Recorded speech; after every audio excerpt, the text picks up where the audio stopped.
Hello students, welcome to YSK classes. Today we start with the staffing process.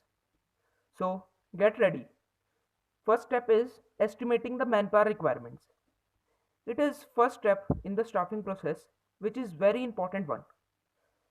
Workload analysis and workforce analysis are considered in this step.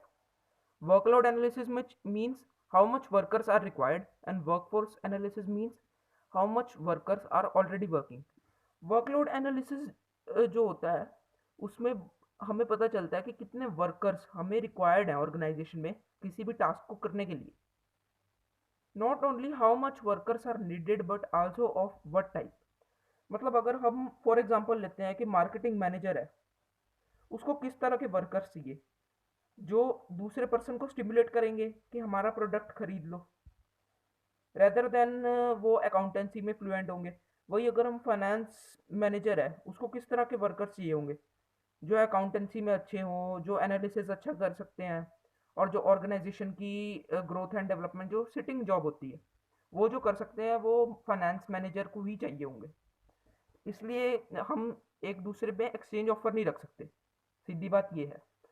Such an exercise helps in revealing whether we are understaffed और overstaffed. अब अंडरस्टाफ्ड क्या होता है? अंडरस्टाफ्ड जब हमें requirement है 50% की और काम कर रहे हैं 40%, तो टास्क कंप्लीट होगा? बिल्कुल भी नहीं होगा. और ओवरस्टाफ्ड में क्या होता है कि हमें रिक्वायरमेंट है 50% की और काम कर रहे हैं 70%, तो यहाँ पे भी जो टास्क है वो कंप्लीट तो होगा, पर यहाँ पे हमें जो पे है वो ज़्यादा करनी पड़ेगी. इसका मतलब है कि एफिशिएंसी नहीं आएगी, इफेक्टिव होएंगे बस. तो सेकंड स्टेप में बढ़ते हैं रिक्रूटमेंट. अब रिक्रूटमेंट क्या होता है? रिक्रूटमेंट हमने कई बार समझ लिया कि हमने कहा था कि हर स्टेप में रिपीट हुआ ये, चाहे वो ड्यूटीज ऑफ एचआरएम में हो, चाहे वो स्टाफिंग का प्रोसेस हो. तो हम पढ़ते हैं रिक्रूटमेंट. रिक्रूटमेंट क्या है कि it refers to the process of searching for the competent personal and stimulate them to apply for the job in the organisation. किसी वर्कर को, किसी एम्प्लॉय को स्टिमुलेट करने के लिए कि हमारी ऑर्गेनाइजेशन में वर्क करो, वो काम जो होता है वो रिक्रूटमेंट में के अंडर आता है. कैसे? जैसे हमने एडवर्टाइजमेंट दे दी टेलीविजन में, या jobstreet.com या ये naukri.com, यहाँ पे अपनी वेबसाइट डाल दी कि आप अप्लाई कर सकते हो हमारी ऑर्गेनाइजेशन में. तो ये सब रिक्रूटमेंट का पार्ट है. इसमें क्या होता है? It refers to searching. यहाँ पे सर्च होता है किसका? कॉम्पिटेंट पर्सोनल का. कि एक पर्सन है जो अकाउंटेंसी में फ्लुएंट है, जिसकी इंग्लिश भी बहुत अच्छी है, तो उसको हम फाइनेंस डिपार्टमेंट में रखेंगे. तो जॉब डिस्क्रिप्शन में पहले इसके बारे में बताया जाता है कि हमें इस तरह का पर्सन चाहिए जिसकी अकाउंटेंसी में फ्लुएंसी हो और जो इंग्लिश में अच्छा हो. और जैसे न्यूज़पेपर में भी दिया जाता है, सिचुएशन वेकेंट के आते हैं बहुत सारे एडवर्टाइजमेंट, तो वो सारे रिक्रूटमेंट के प्रोसेस के अंडर आते हैं. इसका ऑब्जेक्टिव क्या होता है?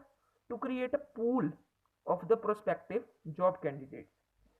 कि जॉब जो कर रहे हैं कैंडिडेट, उनका एक तरह से पूल यानी बहुत सारे लोग, ग्रुप इकट्ठा करना. तो इसका ऑब्जेक्टिव ये होता है.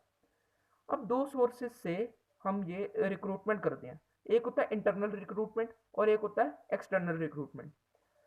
अब इंटरनल रिक्रूटमेंट क्या है कि जब प्रमोशन करते हैं और ट्रांसफर करते हैं, ये दोनों इसके पार्ट पढ़ेंगे हम आगे.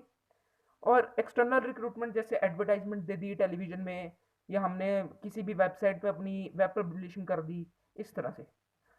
तो अब यहाँ पे इन्फो बॉक्स में एक बात कही है मैंने कि recruitment is a positive process.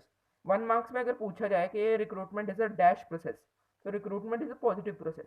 क्योंकि इसमें हम क्या कर रहे हैं? इंप्लॉयज़ को अलग तो नहीं कर रहे, या इंप्लॉयज़ को निकाल तो नहीं रहे, इंप्लॉयज़ को अपनी तरफ बुला रहे हैं.